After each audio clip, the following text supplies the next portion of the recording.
I garden yengo sigi rose aina summer handaki summer mayai do yorokpada mid summer adaida thakiba rose ni ando huzi autumns da kya phasana salai ni ngo pot ta thabni koi rose ki potting soil do hapaga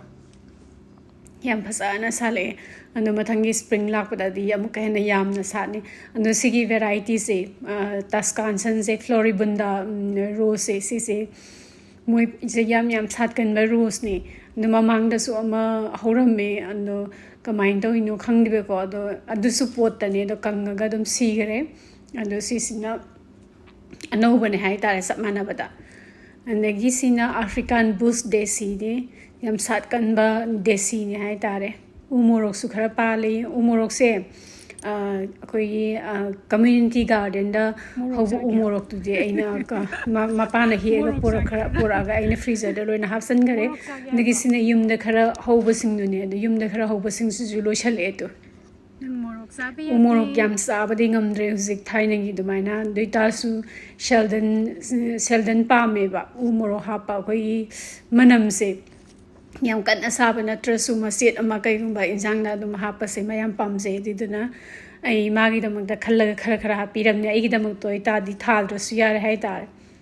nigi sina habanero ne aina hana so hai hib do habanero se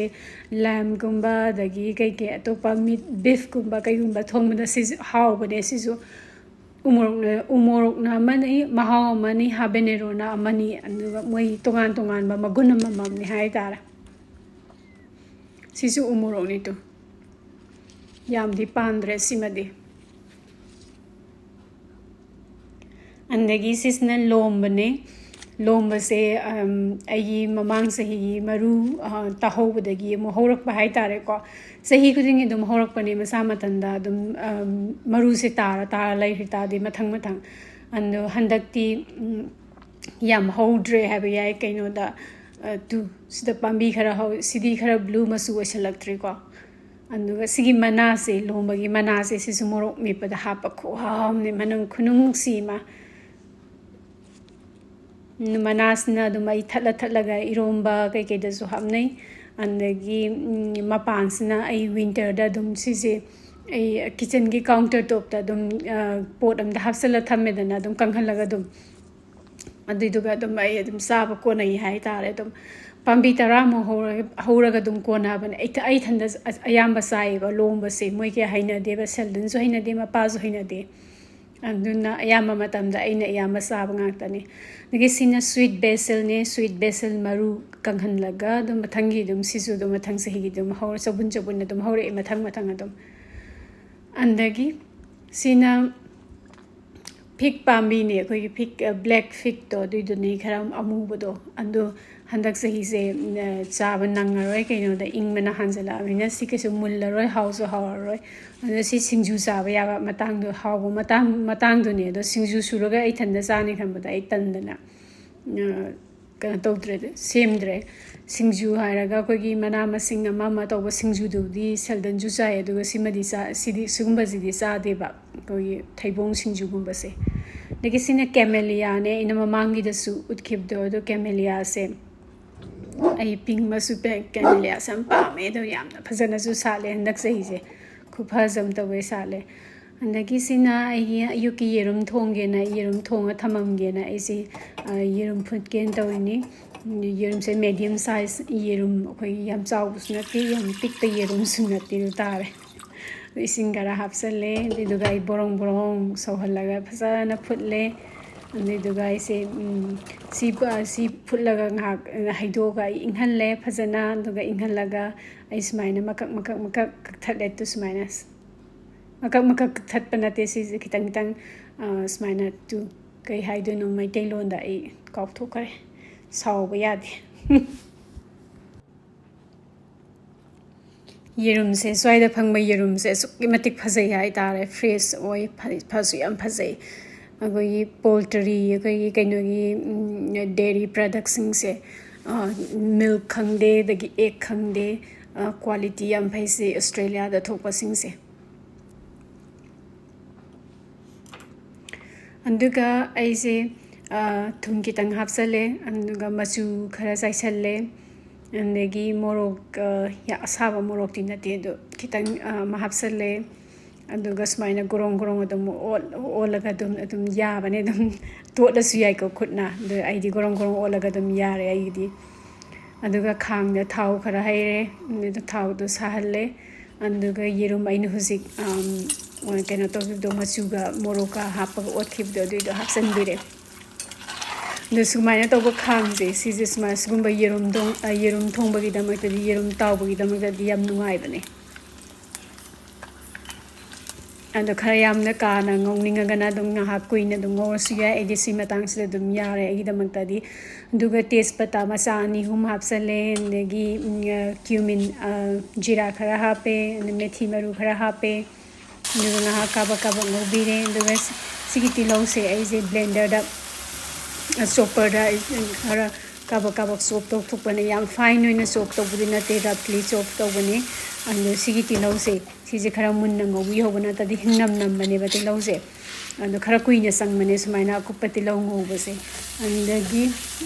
chanam ga ti lo ga phasana sure khara duga hapsalle and ga khara munna ngobi ba ade ene singit ang hapsalle se kasalak ta na bane and gi tomato ani kaba chop to hape and gi sreida ai maru marang happy singje ai sreida dum screen da ai dum ha dum iraga hapa ke dum and gi thongkhre hape and tu su umoro siam chaw brina te duita so ai thongkhre am tang hape manam nungsina ba hai tare ko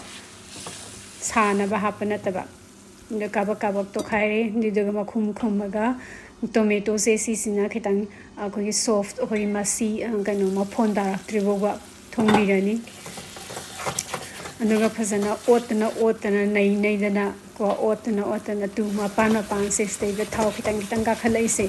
sma si matang se wo sma nei da phasana ot pirani anuga ai ngarang ngarang gang boil to ba kano potato khara lai ba so hapsale yam na te mani khatani duga kaba okhai bide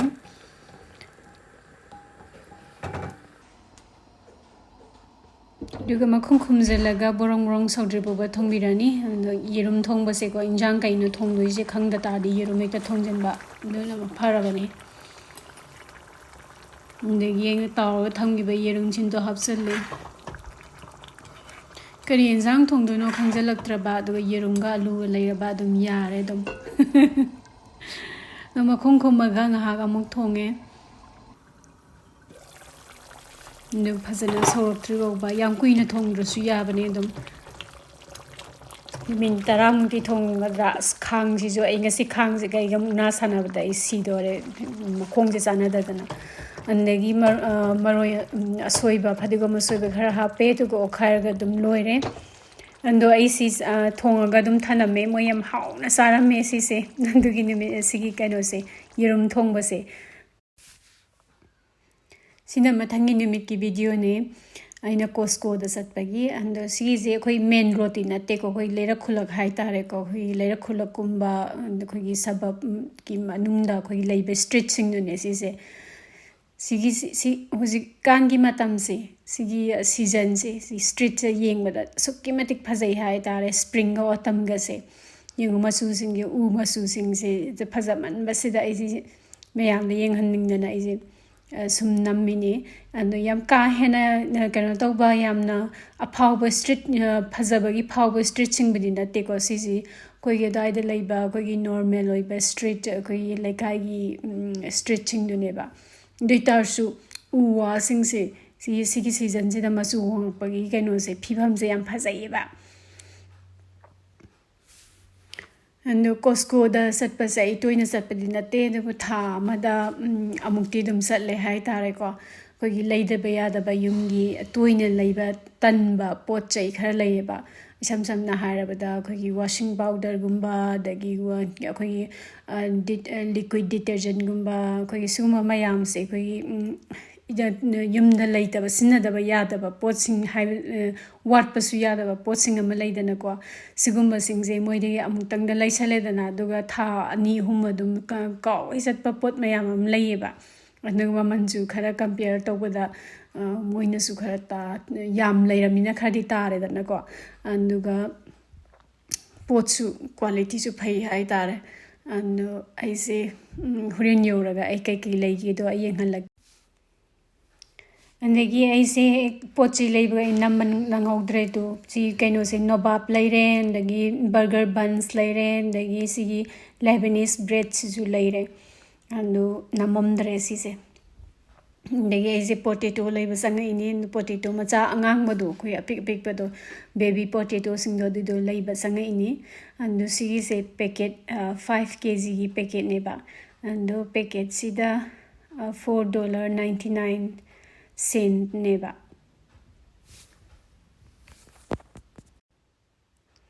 ꯑꯗꯨ ꯁꯤꯒꯤ ꯀꯩꯅꯣꯁꯦ ꯑꯉꯥꯡꯕ ꯑꯂꯨꯁꯦ ꯍꯥꯎꯕꯅꯦ ꯁꯤꯁꯦ ꯑꯩꯈꯣꯏ ꯀꯥꯡꯁꯣꯏꯒꯨꯝꯕ ꯏꯔꯣꯟꯕꯒꯨꯝꯕ ꯆꯥꯕ ꯍꯣꯏ ꯑꯩꯈꯣꯏ ꯑꯥꯗ ꯊꯣꯛꯄꯗꯨꯕꯨꯗꯤ ꯀꯝꯄꯤꯌꯔ ꯇꯧꯕꯕꯨꯗꯤ ꯌꯥꯗꯦ ꯑꯗꯨꯏꯁꯨ ꯁꯤ ꯍꯥꯎꯋꯦꯕ ꯆꯥꯕꯗ ꯑꯗꯨꯝ ꯑꯗꯒꯤ ꯁꯤꯅ ꯕꯦꯀꯔꯤ ꯁꯦꯛꯁꯟꯅꯦ ꯕꯦꯀꯔꯤ ꯁꯦꯛꯁꯟꯁꯦ ꯅꯣꯏꯒꯗꯕ ꯉꯥꯛꯇꯅꯦ ꯍꯥꯏꯁꯤꯅꯦ ꯄꯦꯀꯦꯠ ꯑꯆꯧ ꯑꯆꯧꯕꯁꯤꯗ ꯂꯣꯏꯅꯃꯛ ꯍꯥꯞꯄꯒ ꯌꯣꯜꯂꯤꯁꯤ ꯎꯔꯕ ꯑꯗꯣ ꯑꯩꯈꯣꯏꯒꯨꯝꯕ ꯐꯦꯃꯤꯂꯤ ꯃꯆꯥꯒꯨꯝꯕꯗꯗꯤ ꯁꯤꯁꯦ ꯂꯩꯕ ꯀꯔꯤꯝ ꯀꯥꯟꯅꯗꯦ ꯍꯥꯏꯇꯥꯔꯦ ꯑꯗꯨꯒ ꯄꯥꯔꯇꯤ ꯃꯆꯥꯒꯨꯝꯕ ꯇꯧꯕ ꯈꯣꯠꯄ ꯑꯗꯒꯤ ꯑꯩꯈꯣꯏꯒꯤ ꯒꯦꯗꯔꯤꯡꯒꯨꯝꯕ ꯑꯩꯈꯣꯏꯒꯤ ꯄꯣꯠꯂꯛꯀꯨꯝꯕ ꯇꯧꯕ ꯑꯗꯨꯒꯨꯝꯕꯗꯗꯤ ꯁꯤꯁꯦ ꯄꯨꯔꯒ ꯆꯠꯄꯗ ꯌꯥꯝ ꯅꯨꯡꯉꯥꯏꯕ ꯄꯣꯠꯁꯤꯡꯅꯦ ꯍꯥꯏꯇꯥꯔꯦ ꯑꯗꯣ ꯂꯩꯔꯒꯅꯦꯀꯣ ꯑꯩꯈꯣꯏ ꯃꯤ ꯌꯥꯝꯗꯕ ꯏꯃꯨꯡꯗꯗꯤ ꯁꯤꯁꯦ ꯑꯩꯈꯣꯏ ꯐ꯭ꯔꯤꯖꯔꯗ ꯍꯥꯞꯄꯒ ꯊꯝꯕꯗꯣ ꯀꯥꯎꯈꯤꯗꯅ ꯑꯗꯨꯝ ꯃꯥꯡꯕꯁꯨ ꯑꯗꯨꯝ ꯌꯥꯎꯋꯦꯕꯀꯣ ꯑꯦꯛꯁꯄꯥꯌꯔ ꯑꯣꯏꯈꯤꯗꯅ ꯑꯗꯨꯏꯗꯨꯅ ꯃꯁꯤ ꯀꯌꯥ ꯀꯥꯟꯅꯗꯦ ꯍꯥꯏꯇꯥꯔꯦ ꯁꯤꯒꯨꯝꯕꯁꯦ ꯑꯩꯈꯣꯏꯒꯤꯗꯃꯛꯇ ꯂꯩꯕ ꯑꯗ ꯁꯤꯅ ꯕ꯭ꯔꯥꯎꯟ ꯑꯣꯅꯤꯌꯟꯅꯤ 5 kgꯗ $9 ꯑꯗꯒꯤ ꯁꯤꯅ ꯀꯦꯛꯅꯤ ꯏꯃꯥꯔꯖꯦꯟꯁꯤꯗ ꯑꯩꯈꯣꯏꯒꯤ ꯕꯥꯔꯗꯦ ꯀꯦꯛꯀꯨꯝꯕ ꯀꯩꯒꯨꯝꯕ ꯑꯩꯈꯣꯏꯒꯤ ꯀꯩꯅꯣ ꯇꯧꯕ ꯂꯩꯗꯅꯀꯣ ꯗꯨꯀꯥꯟꯒꯤ ꯊꯣꯡꯒ ꯂꯣꯟꯈꯤꯕ ꯑꯅꯛꯄꯗ ꯑꯗꯨꯒꯨꯝꯕꯗ ꯈꯨꯗꯣꯡꯆꯥꯗꯕ ꯂꯩꯇꯥꯔꯗꯤ ꯀꯣꯁꯀꯣꯗ ꯑꯗꯨꯝ ꯇꯥꯔꯦ ꯑꯗꯨꯝ ꯃꯌꯥꯝꯁꯦ ꯑꯗꯨꯝ ꯑꯗꯒꯤ ꯃꯊꯪꯗ ꯑꯩꯁꯦ ꯃꯤꯠ ꯁꯦꯛꯁꯟꯗ ꯑꯃꯨꯛ ꯂꯥꯛꯑꯦ ꯁꯤꯗꯩꯗ ꯌꯦꯡꯉꯨꯇꯣ ꯁꯤꯗꯩꯗ ꯉꯥ ꯑꯩꯈꯣꯏꯒꯤ ꯉꯥ ꯃꯈꯜ ꯌꯥꯝ ꯌꯥꯎꯋꯦ ꯁꯤꯗꯩꯗ ꯑꯗꯣ ꯑꯩꯅ ꯍꯥꯟꯅꯁꯨ ꯍꯥꯏꯈꯤꯕꯗꯣ ꯃꯃꯥꯡꯒꯤ ꯚꯤꯗꯤꯑꯣꯗ ꯑꯩꯗꯤ ꯉꯥꯗꯤ ꯀꯣꯁꯀꯣꯗꯒꯤ ꯂꯩꯗꯦꯅ ꯁꯤꯗꯩꯗ ꯐ꯭ꯔꯦꯁ ꯁꯤꯗꯩꯗ ꯁꯤ ꯐꯨꯗ ꯌꯣꯟꯐꯝ ꯃꯌꯥꯝ ꯂꯩꯌꯦꯕ ꯑꯣꯁꯇ꯭ꯔꯦꯂꯤꯌꯥꯒꯤ ꯑꯗꯨ ꯁꯕꯛ ꯈꯨꯗꯤꯡꯒꯤ ꯑꯗꯨꯗꯒꯤ ꯂꯩ ꯑꯗꯒꯤ ꯁꯤꯁꯤꯅ ꯑꯩꯈꯣꯏꯒꯤ ꯄꯣꯛ ꯌꯥꯏꯅꯕ ꯑꯗꯒꯤ ꯂꯧꯅꯕ ꯂꯣꯏꯅ ꯃꯈꯜ ꯂꯣꯏ ꯌꯥꯎꯔꯦ ꯄꯣꯛ ꯑꯗꯒꯤ ꯕꯤꯐ ꯑꯗꯒꯤ ꯆꯤꯀꯟ ꯑꯗꯒꯤ ꯀꯩꯅꯣ ꯂꯦꯝ ꯂꯣꯏ ꯌꯥꯎꯋꯦ ꯁꯤꯗꯩꯗ ꯑꯗꯨ ꯀꯩꯒꯨꯝꯕ ꯃꯣꯏꯁꯤꯗꯩꯗ ꯌꯣꯜꯂꯤꯁꯤꯡꯁꯦ ꯑꯌꯥꯝꯕꯅ ꯄꯦꯀꯦꯠ ꯑꯆꯧꯕ ꯉꯥꯛꯇꯅꯦꯕ ꯁꯥꯏꯖꯁꯦ ꯈꯔ ꯆꯥꯎꯅ ꯌꯣꯜꯂꯦ ꯍꯥꯏꯇꯥꯔꯦ ꯑꯗꯒꯤ ꯄꯣꯛ ꯑꯣꯏꯔꯁꯨ ꯌꯦꯡꯉꯨ ꯄꯦꯀꯦꯠꯁꯤꯡꯁꯦ ꯆꯥꯎꯅ ꯌꯣꯟꯗ꯭ꯔꯥ ꯀꯩꯅꯣ ꯃꯆꯥ ꯃꯁꯨ ꯌꯣꯟꯗꯕꯅꯦꯕ ꯁꯤꯗꯩꯗ ꯑꯗꯨꯅ ꯁꯤꯗ ꯑꯆꯧꯕꯁꯤꯡꯁꯦ ꯂꯩꯔꯒ ꯐꯦꯃꯤꯂꯤꯁꯤꯡꯁꯦ ꯑꯩꯈꯣꯏꯒꯤ ꯇꯣꯈꯥꯏꯅ ꯄꯦꯀꯦꯠꯇ ꯈꯥꯏꯗꯣꯛꯑꯒꯀꯣ ꯃꯣꯏꯒꯤ ꯆꯥꯔꯝꯗꯥꯏꯗ ꯆꯥꯅꯕ ꯐ꯭रीꯖꯔꯗ ꯊꯝꯅꯕ ꯉꯥꯛꯇꯅꯤ ꯑꯗꯒꯤ ꯑꯩ ꯁꯤꯗꯩꯗ ꯁꯤꯒꯤ ꯄꯣꯛ ꯔꯤꯞꯁꯦ ꯑꯩ ꯂꯩꯒꯦꯅ ꯌꯦꯡꯕꯅꯦ ꯑꯗꯨ ꯁꯦꯜꯗꯟꯅ ꯁꯤꯒꯤ ꯀꯩꯅꯣꯁꯤꯡꯁꯦ ꯄꯣꯛ ꯔꯤꯞꯀꯤ ꯁꯔꯨꯁꯦ ꯁꯤꯁꯦ ꯆꯥꯅꯤꯡꯗꯦ ꯍꯥꯏꯕ ꯑꯃ ꯉꯥꯍꯥꯃꯨꯛ ꯍꯥꯏꯈꯤꯕ ꯑꯗꯩꯗ ꯉꯥꯍꯥꯃꯨꯛ ꯊꯣꯡꯕꯗ ꯑꯗꯩꯗ ꯑꯩꯁꯦ ꯂꯩꯔꯣꯏꯁꯤꯔ ꯈꯜꯂꯝꯕꯅꯦ ꯑꯗꯣ ꯑꯣꯠꯂꯒ ꯑꯩ ꯂꯩꯗꯅ ꯍꯜꯂꯛꯑꯦ ꯇꯟꯗ꯭ꯔꯦ ꯑꯗꯒꯤ ꯁꯤꯒꯤ ꯄꯣꯛ ꯕꯦꯂꯤꯁꯦ ꯁꯤꯁꯦ ꯑꯣꯏꯅ ꯂꯩꯔꯛꯑꯦ ꯁꯤꯁꯦ 1.5 kgꯗꯀꯣ $25ꯅꯦꯕ ꯑꯗꯣ ꯁꯤꯁꯤꯅ ꯑꯩꯈꯣꯏ ꯑꯅꯤꯔꯛ ꯊꯣꯡꯕ ꯀꯣꯟꯅꯩꯌꯦꯕ ꯍꯪꯒꯥꯝ ꯀꯩꯀꯩ ꯊꯣꯡꯉꯁꯨ ꯌꯥꯏ ꯑꯗꯒꯤ ꯑꯂꯨꯒ ꯊꯣꯡꯉꯁꯨ ꯌꯥꯏ ꯉꯧꯔꯁꯨ ꯂꯣꯏ ꯌꯥꯏ ꯁꯤꯁꯤꯅ ꯑꯗꯣ ꯌꯨꯝꯗ ꯌꯧꯔꯒ ꯁꯤꯁꯦ ꯇꯪꯈꯥꯏ ꯈꯥꯏꯗꯣꯛꯑꯒ ꯑꯩ ꯐ꯭रीꯖꯔꯗ ꯍꯥꯞꯄꯒ ꯊꯝꯃꯦ ꯀꯣꯁꯀꯣꯗꯒꯤ ꯀꯩꯒꯨꯝꯕ ꯃꯤꯠ ꯂꯩ ꯇꯥꯔꯗꯤ ꯀꯩꯅꯣꯗ ꯑꯩꯈꯣꯏ ꯑꯃꯨꯛꯇ ꯆꯥꯕ ꯂꯣꯏꯕ ꯉꯝꯗꯕꯅꯤ나 ꯑꯗꯣ ꯃꯤꯠꯀꯤ ꯀ꯭ꯋꯥꯂꯤꯇꯤꯗꯤ ꯑꯁꯨꯛꯀꯤ ꯃꯇꯤꯛ ꯐꯕꯅꯦ ꯑꯗꯒꯤ ꯁꯤꯁꯤꯅ ꯀꯩꯅꯣꯅꯤ ꯌꯦꯔꯨꯝ ꯌꯣꯟꯐꯝꯅꯦ ꯍꯥꯏꯇꯥꯔꯦ ꯌꯦꯔꯨꯝꯁꯨ ꯁꯤꯗ ꯐꯪꯕ ꯌꯦꯔꯨꯝꯁꯤꯡꯁꯦ ꯀ꯭ꯋꯥꯂꯤꯇꯤ ꯐꯕꯅꯦ ꯑꯗꯨꯒ ꯃꯃꯜꯁꯨ ꯌꯦꯡꯅꯕꯗ ꯃꯥꯔꯀꯦꯠꯀ ꯌꯦꯡꯅꯕꯗ ꯁꯨꯄꯔ ꯃꯥꯔꯀꯦꯠꯀ ꯌꯦꯡꯅꯕꯗ ꯈꯔ ꯁꯤꯁꯤꯅ ꯇꯥꯏ ꯍꯥꯏꯇꯥꯔꯦ ꯑꯗꯒꯤ ꯁꯤꯅ OMOꯅꯦ 6 kgꯒꯤ ꯑꯗꯨ 6 kgꯒꯤ ꯁꯤꯒꯤ ꯀꯦꯟꯁꯦ ꯁꯤꯒꯤ ꯕꯣꯇꯜꯁꯦ ꯁꯤꯗꯩꯗ 27.99 ꯍꯥꯏꯕꯗꯤ 1,650 ꯑꯗꯨꯋꯥꯏꯒꯨꯝꯕꯅꯦꯕ ꯑꯗꯣ ꯑꯩ ꯕꯣꯇꯜ 2 ꯂꯩꯔꯦ ꯀꯩꯒꯤꯅꯣꯗ ꯑꯩꯈꯣꯏꯗꯤ ꯍꯨꯏ ꯍꯧꯗꯣꯡ ꯂꯩꯕ ꯏꯃꯨꯡꯅꯤꯅ ꯁꯤꯒꯨꯝꯕ ꯗꯤꯇꯔꯖꯦꯟ ꯄꯥꯎꯗꯔ ꯑꯗꯩ ꯗꯤꯇꯔꯖꯦꯟ ꯂꯤꯀ꯭ꯋꯤꯗ ꯁꯤꯒꯨꯝꯕꯁꯦ ꯌꯥꯝ ꯗꯔꯀꯥꯔ ꯑꯣꯏ ꯍꯥꯏꯇꯥꯔꯦ ꯑꯗꯣ ꯑꯃꯨꯛ ꯂꯩꯈꯤꯕꯁꯤꯅ ꯀꯥꯎꯋꯦ ꯁꯤꯟꯅꯩꯗꯨꯅꯦ ꯑꯗꯨꯝ ꯊꯥ 3 ꯁꯤꯟꯅꯩ ꯀꯨꯏꯅ ꯑꯗꯨꯝ ꯆꯠꯂꯦ ꯍꯥꯏꯇꯥꯔꯦ ꯑꯗꯒꯤ ꯁꯤꯒꯤ ꯑꯥꯏꯜꯁꯤꯅ ꯖꯨꯁ ꯀꯩꯀꯩ ꯃꯌꯥꯝ ꯌꯣꯟꯐꯝꯅꯦ ꯑꯗꯩꯗ ꯑꯩꯁꯤ ꯀ꯭ꯔꯦꯟꯕꯦꯔꯤ ꯖꯨꯁ ꯂꯩꯒꯦꯅ ꯌꯦꯡꯉꯤꯅꯦ ꯑꯗꯨꯒ ꯁꯤꯒꯤꯁꯦ sigi bottle ani ni samjanabase sidai the $13.99 neba and cranberry juice se koi munda schematic sin nei hai tar simasu what paya da juice ne hai tar breakfast da so dum thae degi sak ising sa da so dum thae ma pam sa di ai di kya snabana te do kya shalin ga ma pa ga yam sne duna ai lai bi da bane ba bani ge to $13.99 si amak bottle ama khatangi na te ko jura ani ne ba na ina bottle mari ni leise tu asda jura ani samjana leise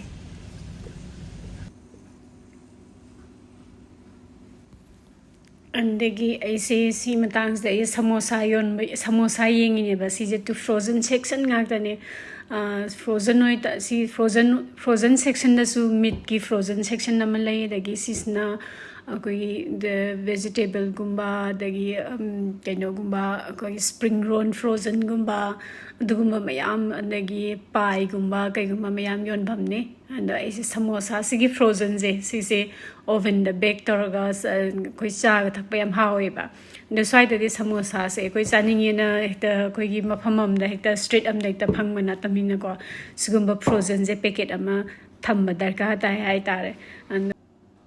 toina budi sabana te dita su nong phadok samosa saning ba matam leidana ko andugumba da si se dum bake tar ga sabi am hawe cha thakpada koi sole koi gi kenu chana thongdo diduga samosa siga sa su khuwa omni si se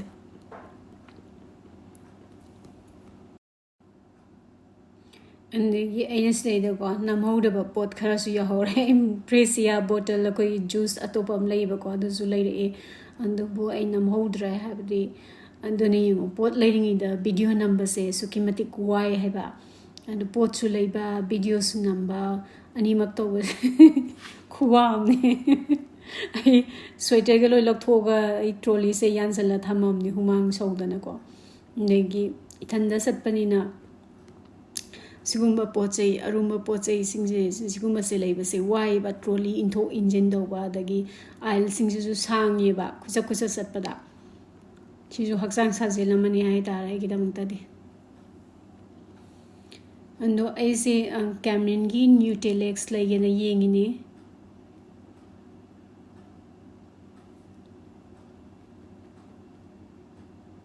to sidalere to Sigi se 2 kg gi Nutelex neba 2 kg sta $9.99 neba and sisna yang kui sale magisu kaino da sije mathanda sai shaldan chade ai chade ma mathanda ne stay da sari se to manga sai ai hai horabani nang Costco da sangna di sise leiro on negi sina butter yon bhamne ai la park se leire la park se ani leire go and spreadable butter ne aina ngasai koi butter ama aina sahib do ayukta aina breakfast ta spread taraga adugumba butter ne ba and sigi se akoi yam sinai hai tare si se chumnagi koi butter thick oba butter do aduduna amani sisna tongan ba mane na hana so hai gib do and gisna rice like na yeng bani the rice se aise aso leibadi ngamdre kaino da thangdok thangjingi khanbada data su ai leidaba yada packet amani leire mustard oil is na 2 liters ki and mustard oil se si kaino se 2 liters da sigi se si $11.99 se si honge yamna Indian shop ko yengna bada Indian shop te leiba su yawe and sigi mustard oils na khadi light oil high ta aduni Costco da bula di yengu to ai trolley je thalle yengu nobab dagi cheng dagi hawai di